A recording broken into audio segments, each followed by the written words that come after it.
ما عذاب ابدی نداریم و اون معنای از خلود که پاره از مفسران و محدثان و متکلمان گفتند که کسانی برای ابد در عذاب باقی خواهند ماند، این اساساً با خلود، با کمال آدمی، با رحمت خدا، با هیچ چیزی قابل جمع نیست و سازگار نیست.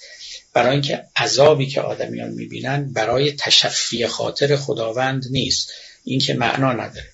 عذابی که آدمیان میبینن برای نیست که دیگران عبرت بگیرن، چنین چیزی هم دیگه وجود نداره. اون جهان دیگری است و عبرت گرفتن مطرح نیست. عذابی که میبینند برای این نیست که فقط شکنجه بی حاصل بکشن که چرا یه روزی یه کار بدی کردن. این عذاب باید معنی داشته باشه.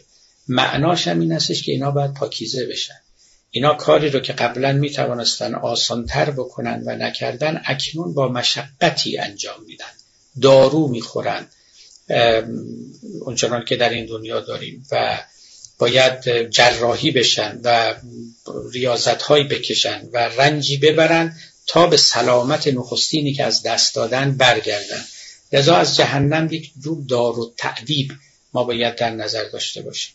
اقبال به صراحت میگوید که اون چه که در باب بهشت و جهنم در قرآن آمده است و در سخنان پیامبر و بزرگان دین آمده، همه تمثیلی است، همه مجازی است، همه متافوریکال است، همه در خور فهم و دانش مخاطبان گفته شده است. اگر آتش گفتن، اگر حوری گفتن، اگر فرض کنید که زقوم گفتن و هر چیز از این قبیل، یا از اون طرف جوی روان گفتن، اینا فقط باید تمثیلی حساب کرد و متافوریکال و اینها رو باید تعویل کرد.